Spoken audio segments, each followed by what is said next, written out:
Ancient Egypt and Mesoamerica had absolutely no business building the exact same structures with similar purpose, using the identical astronomical alignments. Yet that's precisely what happened. The Great Pyramid of Giza, constructed around 2500 BC, aligns to true north with an accuracy that's within 3/60ths of a single degree. This level of precision requires knowledge of astronomy and mathematics that supposedly didn't exist in the ancient world. Fast forward and travel 7,000 miles across the Atlantic Ocean to the jungles of Mexico. The Pyramid of the Sun at Teotihuacan displays the same obsessive attention to cardinal alignment and stellar positioning. Both cultures independently decided that the only way to communicate with the divine was to build massive stone mountains that mirror the constellations above. But here's where it gets weird. Both civilizations used these structures as resurrection machines for their dead rulers. Both developed complex writing systems. Both created calendar systems more accurate than anything Europe had until the modern era. Both shared an identical obsession with the afterlife and the immortality of the soul. The architectural blueprints show stepped construction techniques that are virtually identical, despite being separated by thousands of years and thousands of miles. The standard explanation is convergent evolution. When humans need to build high, they naturally build wide bases for stability. When they look at the sky, they map the same stars everyone can see. It's not conspiracy, just physics and geometry working the same way everywhere on Earth. But that convenient explanation crumbles when you examine the spiritual and mathematical precision involved. Why did both cultures decide that 45-degree angles were sacred? Why did both align their structures to the same constellation of Orion? Why did both use the exact same mathematical ratios in their construction that encode advanced knowledge of pi and the golden ratio? This isn't random convergence. This is evidence of shared knowledge that suggests either direct contact between these civilizations or inheritance from a common source that possessed sophisticated understanding of astronomy, mathematics, and engineering principles, moving from pyramids to something even more impossible to explain through conventional archaeology. The megalithic masonry techniques that appear globally with identical precision and identical impossibility.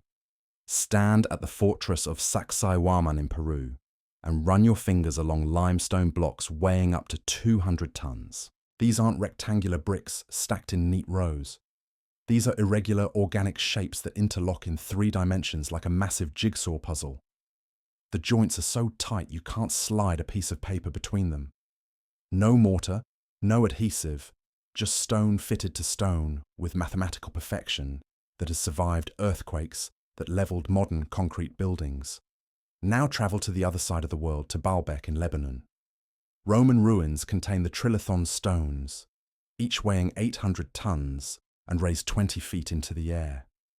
The same polygonal masonry style, the same impossible precision, the same complete absence of mortar or binding agents. Head to Egypt's Valley Temple near the Great Pyramid.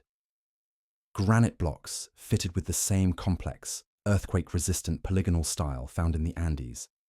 The same nubs left on the bottom surfaces. The same metal clamps used internally to hold blocks in position. Identical construction techniques appearing on 3 different continents among cultures that supposedly never met.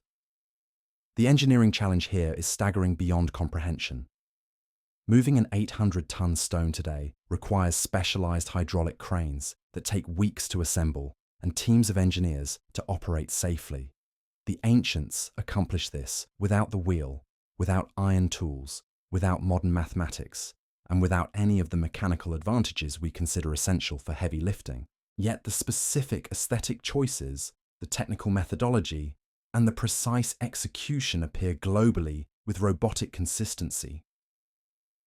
If these cultures developed independently, why did they all solve the problem of moving massive stones in exactly the same impossible way? Why did they all choose the same polygonal shapes that require exponentially more skill to cut and fit than simple rectangular blocks? The megalithic puzzle suggests that ancient civilizations had access to technologies and techniques that we've lost, not primitive rope and pulley systems, but sophisticated methods for quarrying, transporting, and precisely fitting multi-ton stones that modern engineering struggles to replicate. But the technological mysteries pale in comparison to the symbolic connections that appear with supernatural consistency across isolated ancient cultures. Symbols so specific and so universally distributed that they suggest a shared language of meaning that spans continents and centuries. Take the mysterious handbag symbol that appears in the hands of gods and powerful beings from Turkey to Mexico to Mesopotamia. At Göbekli Tepe, the world's oldest known temple complex dating back 12,000 years, carved pillars clearly depict 3 identical handbags sitting along the top row. Fast forward thousands of years to ancient Assyrian reliefs, and you see winged genies holding the exact same object while performing sacred rituals. Cross the Atlantic to Olmec monuments in Mexico, and the same handbag appears in the hands of their most powerful deities. Even Maori traditions from New Zealand describe baskets of knowledge brought down from the heavens by divine beings. The shape is always consistent, a flat bottom, a curved handle, held casually by the most important entities in each pantheon. Mainstream archaeology suggests these represent ritual buckets for carrying holy water or seeds, symbols of fertility and agriculture, just containers, the most basic human tool, appearing independently because containers are universal human needs. But the uniformity is haunting. If these are just buckets, why does every god across every continent hold them like badges of office? Why do they appear exclusively in the hands of the most powerful divine beings rather than ordinary humans? The objects look less like primitive baskets and more like sophisticated devices that these beings didn't want to leave behind. The handbag symbol represents something far more significant than agricultural tools. It appears to be a marker of technological authority carried by entities who possess knowledge and capabilities that ordinary humans could only worship from a distance. The connections get even more disturbing when you examine the flood narratives that appear in every single ancient culture on Earth with identical details that shouldn't exist if these were separate, independent stories. Close your eyes and imagine the end of everything you know. Not war, not disease, but water. An unstoppable wall of liquid destruction so massive it swallows mountains and erases civilizations like they never existed. This is the oldest nightmare encoded in human memory, and the terrifying part isn't that one culture told this story. The terrifying part is that every culture told exactly the same story with surgical precision that defies statistical possibility. We know Noah and his ark from Hebrew tradition, but centuries before Genesis was written, the Sumerians recorded the Epic of Gilgamesh, where Utnapishtim receives divine warning to build a massive vessel to survive a flood designed to eliminate humanity. In Hindu tradition, the Matsya Purana tells of Manu constructing a ship after being warned by a fish god about coming destruction. The Aztecs, Mayans, and Incas all preserved flood legends involving selected survivors who repopulate the earth. Ancient Chinese records describe the Gunyu myth of a great flood lasting 2 generations. Aboriginal Australians, North American indigenous tribes, and Viking sagas all contain their own versions. But here's what makes rational people uncomfortable. The narrative details are suspiciously identical across cultures that had zero contact with each other. The survivors always send out birds to find dry land. The vessel always comes to rest on a mountain peak. The flood always lasts a specific duration that matches other accounts. Divine beings always provide advance warning to chosen individuals.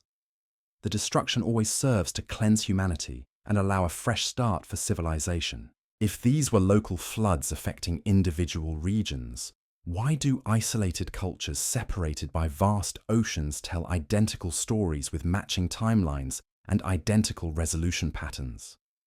The mathematical probability of independent cultures developing the same flood narrative with the same specific details approaches 0. The global flood myth suggests something that mainstream archaeology desperately wants to avoid acknowledging. At some point in human prehistory, our ancestors weren't scattered across different continents telling separate stories. They were standing together, watching the water rise, experiencing the same catastrophic event that became permanently burned into collective human memory. But even more unsettling than shared catastrophe memories are the deliberate body modification practices that appear globally with identical intent and identical execution.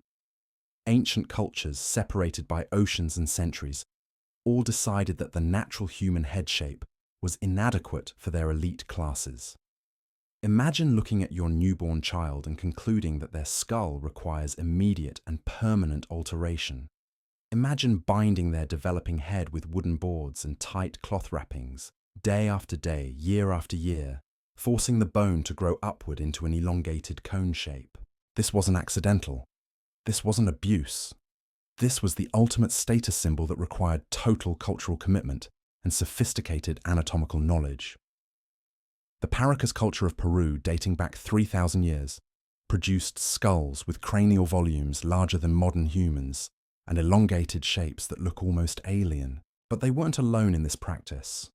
The Huns, who swept across Europe, practiced identical cranial modification. The Chinook tribes of North America did it. The Mangbetu people of Central Africa did it. Ancient Egyptian depictions of Akhenaten and his royal family show the same distinctive elongated skull shape. This is a painful, dangerous, and long-term process that requires generational dedication and advanced understanding of human skull development. Yet diverse cultures with no contact and unrelated languages all independently decided that divine royalty required this specific head shape. Anthropologists claim this was just fashion taken to extremes, a way to distinguish nobility from common people. But why that particular shape?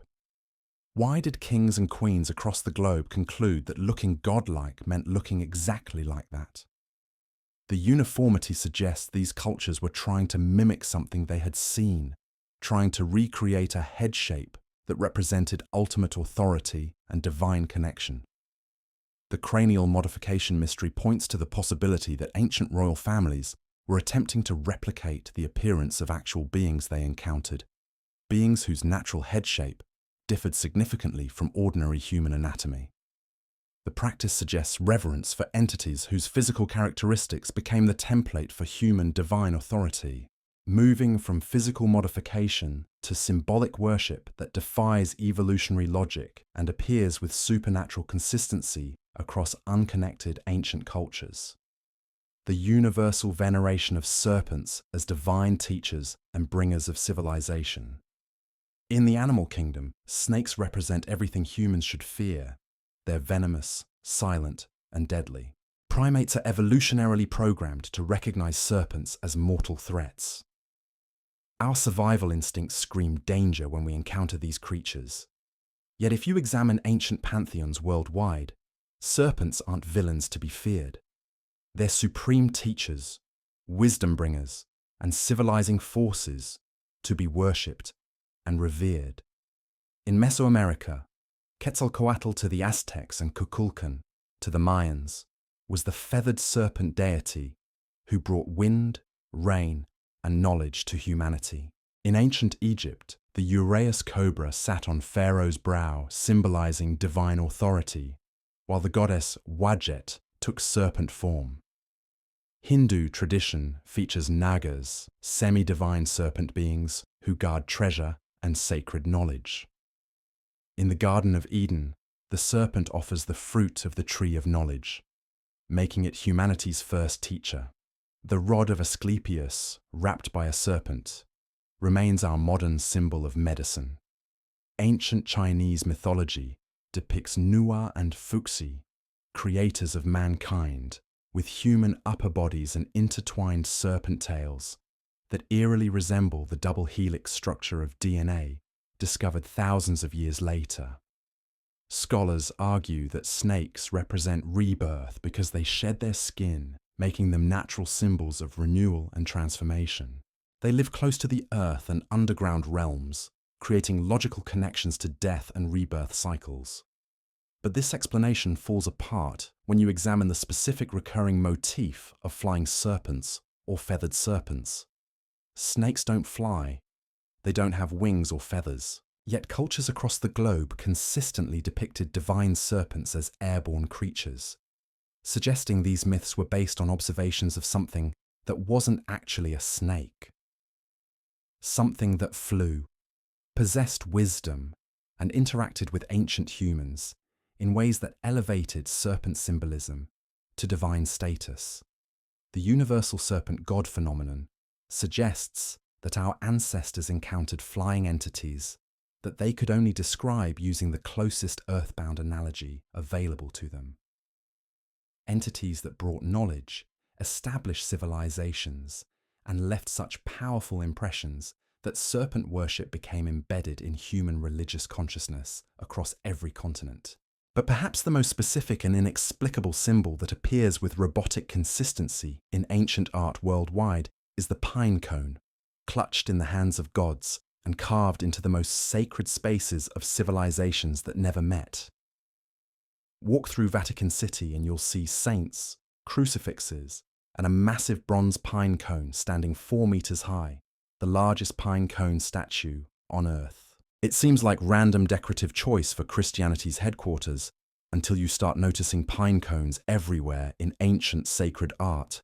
The staff of Egyptian god Osiris topped with a pine cone, Assyrian winged beings pointing pine cones at trees of life, Greek god Dionysus carrying a staff crowned with a pine cone, Hindu deities depicted with pine cone-shaped hairstyles or holding similar objects. This humble seed pod appears as the ultimate symbol of enlightenment and divine knowledge across cultures that had no business sharing any symbols at all. In Assyrian carvings, winged genies used pine cones to fertilize or unlock power from sacred trees, as if the pine cone were some kind of activation device rather than a simple botanical specimen. The connection here reveals sophisticated anatomical knowledge that ancient cultures supposedly didn't possess. The pine cone serves as a perfect symbol for the pineal gland, a tiny pine cone-shaped organ located in the center of the human brain that regulates circadian rhythms and produces compounds associated with consciousness and spiritual experiences. Ancient traditions called this gland the third eye, the seat of spiritual perception and divine connection. French philosopher René Descartes identified it as the seat of the soul, the point where mind and body interface. Modern research has discovered that the pineal gland contains the same photoreceptive cells found in actual eyes and produces dimethyltryptamine, a compound associated with mystical experiences and altered consciousness. But here's what makes your brain hurt. How did ancient cultures, without microscopes, without modern anatomy, without biochemical knowledge, know that a tiny gland in the center of human brain looked exactly like a pine cone and was connected to spiritual perception and consciousness expansion? The pine cone symbolism suggests that ancient cultures possessed detailed knowledge of human neurology and consciousness that we're only beginning to rediscover today. Knowledge that points to sophisticated understanding of how human consciousness operates and how it can be enhanced or modified through specific practices and substances. The precision of these connections across isolated ancient civilizations creates a pattern that challenges everything mainstream archaeology teaches about human development. These aren't vague similarities that can be explained through coincidence or universal human experiences. These are specific, technical, mathematically precise connections that suggest shared knowledge from a common source. Each piece of evidence builds on the others, creating a cumulative case that becomes impossible to dismiss through conventional explanations. The pyramid alignments, the megalithic masonry, the divine symbols, the flood memories, the cranial modifications, the serpent worship, and the neurological symbolism all point to the same conclusion. Our ancestors inherited sophisticated knowledge from somewhere. Knowledge of astronomy, engineering, anatomy, and consciousness that supposedly didn't exist in the ancient world. knowledge that was systematically preserved in stone monuments, religious symbols, and cultural practices designed to survive cataclysms and transmit information across millennia. But we're just scratching the surface of connections that will completely shatter your understanding of ancient history. What comes next involves a symbol so universally distributed that finding it missing from any ancient culture would be more surprising than finding it everywhere. A geometric pattern that carried such profound meaning that civilizations across every continent carved it into their most sacred spaces with obsessive dedication. Erase everything you think you know about this symbol from the last century of corrupted history. Go back 3,000 years when the swastika wasn't associated with hatred, but represented the most positive and powerful force in human consciousness. This spinning cross appeared everywhere, carved into Hindu temples, woven into Native American baskets, painted on Greek pottery, and embedded in Celtic artifacts with mathematical precision that defies coincidental development. The word itself comes from Sanskrit, meaning conducive to well-being and good fortune. But here's what makes rational people uncomfortable. This wasn't just an Asian symbol that spread through trade routes. Archaeological evidence shows the swastika appearing simultaneously in cultures that had absolutely no contact with each other. Bronze Age Europeans were carving this symbol into their artifacts at the same time that Navajo artisans were weaving whirling log patterns into their textiles, using identical geometric logic despite being separated by vast oceans. The swastika consistently represents solar symbolism, often marking the sun's path across the sky or the rotation of major constellations around the North Star. But if this were just random geometric doodling by basket weavers, why does it always carry the same meaning? Why does it always represent life force, good fortune, and celestial cycles across every culture that used it? Geometric specialists will tell you it's a natural pattern that emerges when you try to weave baskets or create rotational designs. But the fact that it universally symbolizes the same concepts suggests something far more significant than accidental artistic convergence. It points to shared observation of celestial mechanics that all ancient cultures were tracking with identical understanding and identical reverence. The swastika represents a cosmic clock that everyone was watching, marking time cycles and stellar movements that held profound significance for human civilization. Its universal distribution suggests that ancient cultures possessed sophisticated astronomical knowledge and used this symbol to encode information about celestial mechanics that we've only recently begun to understand through modern astrophysics.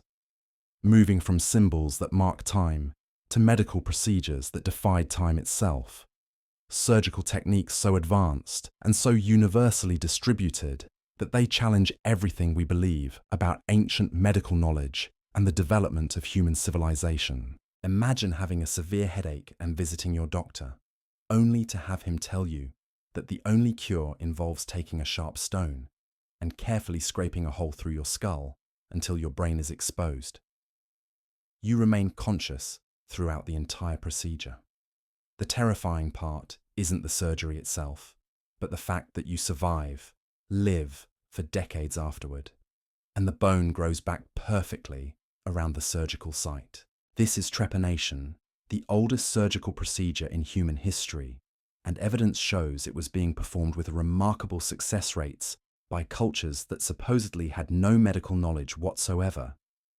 Skulls from Neolithic France dating back 6,500 years show perfect circular holes with clear evidence of healing and regrowth. The patients lived for years after these procedures, proving that ancient surgeons possessed anatomical knowledge and sterile techniques that shouldn't have existed for thousands more years. But France wasn't unique. Identical trepanation procedures appear in ancient Greece, Peru, Russia, China, and North Africa. The Inca Empire achieved survival rates of 80 to 90% for these brain surgeries, using obsidian tools sharper than modern steel scalpels. The bone regrowth patterns prove these weren't post-mortem rituals or torture methods, but legitimate medical procedures performed on living patients who recovered and thrived. The anatomical precision required to breach the human skull without causing fatal hemorrhaging or infection requires detailed understanding of cranial anatomy, blood vessel locations, and sterilization techniques. Yet cultures separated by thousands of miles and thousands of years all developed identical surgical approaches, using different tools, but achieving the same remarkable success rates. Medical historians suggest this was primitive treatment for head trauma, relieving pressure from skull fractures through trial and error learning over generations. But trial and error doesn't explain the surgical precision or the sophisticated post-operative care required to prevent infection and ensure healing. These procedures require detailed anatomical maps and medical knowledge that implies systematic training and accumulated expertise. The global distribution of advanced trepanation techniques suggests that ancient cultures had access to medical knowledge that was systematically taught, preserved, and transmitted across vast distances. Knowledge that included understanding of human anatomy, surgical procedures, and healing processes that modern medicine didn't develop until the advent of sterile technique and advanced anatomical study. But perhaps the most compelling evidence for shared ancient knowledge comes from a figure that appears with such specific detail and such universal distribution that it feels less like independent artistic development and more like portraits of the same individual appearing across continents and millennia. There's a pose that once you recognize it, you'll see everywhere in ancient art. A figure standing frontally, knees slightly bent, elbows positioned outward, and in each hand, a staff or serpent clutched with unmistakable authority. This is the master of animals, the controller of chaos, the one who brings order from primordial confusion. And this exact iconographic blueprint survived the end of the Ice Age and reappeared on the opposite side of the world with photographic consistency. In the Andes, this becomes the staff god motif that dominates Chavin and Wari cultures. The most famous example appears carved into the Gate of the Sun at Tiwanaku in Bolivia, where Viracocha stands frontally holding two staffs while surrounded by winged attendants. Travel 12,000 years back in time to Göbekli Tepe in Turkey, and Pillar 56 shows a nearly identical figure squatting frontally while holding staff-like objects in each hand. The composition isn't casual artistic interpretation. It's a rigid, specific iconographic template that includes precise body positioning, hand placement, and symbolic accessories. Art historians explain this as natural symmetrical design that looks powerful and stable. Humans have two hands, so putting weapons in both creates logical displays of strength and authority. But the staff god transcends simple symmetry. The figure appears with such consistent detail across such vast temporal and geographical distances that it suggests documentation rather than imagination. The pose, the accessories, the surrounding iconography all follow identical patterns that feel like systematic reproduction of an actual individual rather than mythological artistic invention. The staff god represents someone so influential, so memorable, that ancient cultures continued carving his portrait for thousands of years after his disappearance, even as they forgot his name and original significance. The iconography suggests these cultures were attempting to preserve the memory of an actual being who possessed authority over animals, control over natural forces, and knowledge that elevated him to divine status in human memory. The precision of this figure's reproduction across isolated ancient cultures points to direct observation rather than mythological development. Someone who appeared to multiple civilizations demonstrated capabilities that seemed godlike to ancient observers and left such powerful impressions that his image became the template for divine authority and cosmic control. Looking at these 10 connections together reveals a pattern that mainstream archaeology simply cannot explain through conventional theories about independent cultural development. The mathematical precision of pyramid alignments, the impossible engineering of megalithic masonry, the universal distribution of identical symbols, the shared memories of global catastrophe, the deliberate modification of human skulls, the reverence for serpentine teachers, the sophisticated understanding of human neurology, the advanced surgical techniques, and the systematic reproduction of divine authority figures. Each piece of evidence stands alone as remarkable. Together, they create an overwhelming case for shared knowledge that challenges fundamental assumptions about ancient human capabilities and the development of civilization. These connections suggest that our ancestors inherited sophisticated understanding from sources that mainstream science refuses to investigate. The cumulative weight of evidence points to a hidden chapter of human history where advanced knowledge was systematically preserved and transmitted across vast distances and long periods of time. Knowledge that included astronomy, engineering, medicine, anatomy, and consciousness research that we're only beginning to rediscover through modern scientific advancement. These ancient civilizations weren't primitive societies stumbling toward basic agricultural development.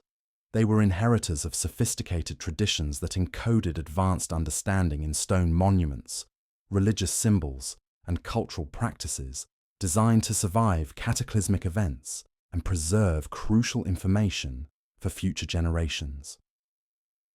The connections reveal that human civilization follows patterns of knowledge preservation and loss that operate on scales much larger than conventional archaeology acknowledges, cycles where advanced understanding gets encoded in permanent materials, survives catastrophic events, and gets rediscovered by successor cultures who interpret the information according to their own limited understanding and technological capabilities. What we're seeing in these impossible connections isn't evidence of ancient aliens or supernatural intervention. It's evidence of human knowledge preservation systems that operated with sophistication we're only beginning to appreciate. Systems designed to maintain crucial information across geological timescales and civilizational collapses. The ancient world wasn't populated by primitive cave dwellers who accidentally stumbled onto basic farming techniques.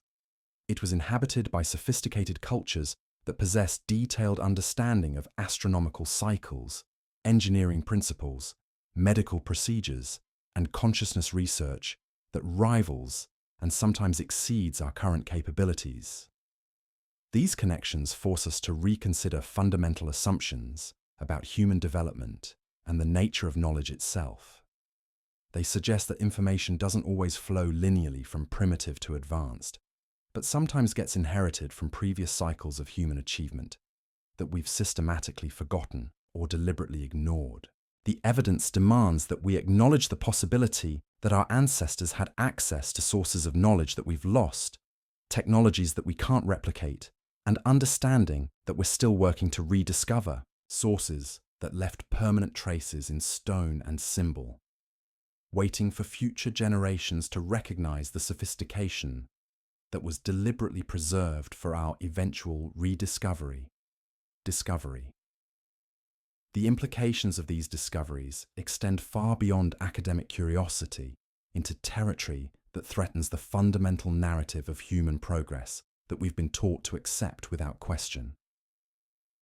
If ancient civilizations possessed knowledge systems sophisticated enough to encode astronomical data, medical procedures, and consciousness research into permanent monuments, then our entire understanding of technological development needs radical revision. Consider what this means for the timeline of human achievement. We've been conditioned to believe that knowledge accumulates linearly, that each generation builds upon the discoveries of the previous one, steadily climbing toward greater understanding and capability. But the evidence suggests something far more complex and unsettling. Knowledge appears to operate in cycles, reaching peaks of sophistication that get systematically lost, only to be rediscovered millennia later by cultures that think they're making original breakthroughs. The precision engineering required to align massive stone structures with stellar positions, the anatomical knowledge needed to perform successful brain surgery, the mathematical understanding embedded in architectural proportions, all point to information systems that operated with methodical sophistication. These weren't accidental discoveries or lucky guesses. They represent systematic knowledge that was deliberately preserved and transmitted through specific channels designed to survive catastrophic disruptions. What makes this even more compelling is the redundancy built into these preservation systems. The same information appears encoded in multiple formats across different cultures, as if ancient knowledge keepers understood that civilizations rise and fall, but crucial information needed to survive regardless. Astronomical data gets embedded in stone alignments and mathematical ratios. Medical knowledge gets preserved in surgical traditions and symbolic representations. Consciousness research gets encoded in religious practices and architectural designs. This redundancy suggests that our ancestors experienced catastrophic loss of knowledge and developed sophisticated strategies to prevent complete information destruction. They understood that libraries burn, cities get abandoned, languages die, but stone monuments endure. Mathematical ratios survive cultural collapse. Symbolic systems transcend linguistic barriers. Physical practices maintain continuity across generational changes. The systematic nature of these preservation methods indicates that ancient cultures operated with long-term thinking that spans geological timescales rather than human lifespans. They were encoding information for civilizations that hadn't been born yet, using materials and methods designed to communicate across vast temporal distances. This represents planning and foresight that assumes cyclical catastrophes and civilizational rebuilding as normal patterns of human experience. But here's where the implications become truly unsettling for our modern worldview. If ancient cultures possessed advanced knowledge that was systematically lost and is now being rediscovered, what does that say about the nature of progress itself? Are we advancing toward unprecedented achievements? Or are we recovering capabilities that humans possessed before? Are our modern breakthroughs original discoveries? Or are we slowly climbing back toward knowledge levels that were previously attained and subsequently forgotten? The evidence suggests that human civilization operates in waves of achievement and loss that span much longer periods than conventional history acknowledges. Peaks of knowledge accumulation, followed by catastrophic disruptions that force survivors to rebuild from fragmentary remains. Each cycle preserves some information while losing other crucial elements, creating a sawtooth pattern of development rather than smooth, linear progress. This cyclical model explains why ancient monuments demonstrate engineering capabilities that we struggle to replicate today. Why mathematical knowledge appears in cultures that supposedly lacked advanced mathematics. Why surgical procedures were successfully performed by societies that allegedly had no medical training. They weren't developing these capabilities from scratch. They were working from inherited knowledge that represented the accumulated achievements of previous civilizational cycles. The preservation systems themselves reveal sophisticated understanding of information science and long-term knowledge management that we're only beginning to appreciate in our digital age. Ancient cultures developed analog storage methods that could maintain data integrity across millennia without requiring technological infrastructure or specialized maintenance. Stone monuments serve as permanent hard drives. Mathematical ratios function as compression algorithms. Symbolic systems operate as universal languages that transcend cultural boundaries. These methods prove more durable than our current digital storage systems, which require constant technological maintenance and become obsolete within decades. Our hard drives fail. Our file formats become unreadable. Our cloud servers depend on continuous electrical infrastructure. But ancient knowledge preservation systems continue operating thousands of years after their creators disappeared, still transmitting information to anyone capable of recognizing the encoding methods. The sophistication of these preservation systems suggests that our ancestors understood something about the fragility of civilization that we've forgotten in our modern confidence about technological permanence.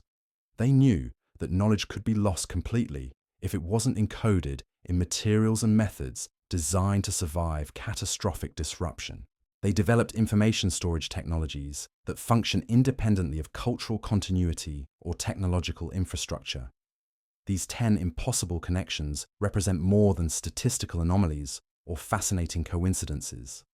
They're evidence of a systematic pattern that mainstream archaeology desperately wants to ignore because acknowledging it would shatter everything we've been taught about human development.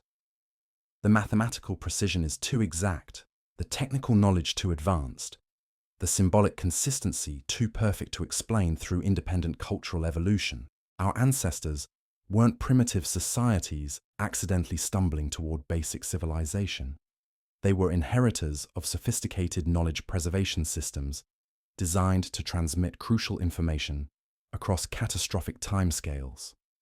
Knowledge that was deliberately encoded in stone, symbol, and practice to survive the collapse of civilizations and speak to future generations capable of recognizing the sophistication hidden in plain sight.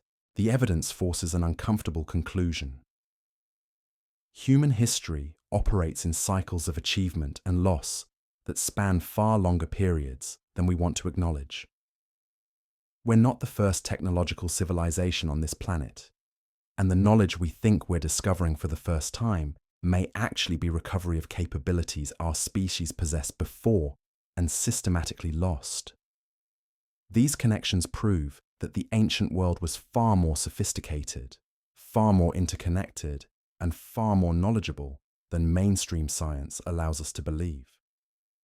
The question isn't whether these patterns exist. The question is what else they've hidden from us, and what other impossible truths are waiting to be rediscovered by minds willing to see beyond the comfortable lies we've been taught to accept as historical fact.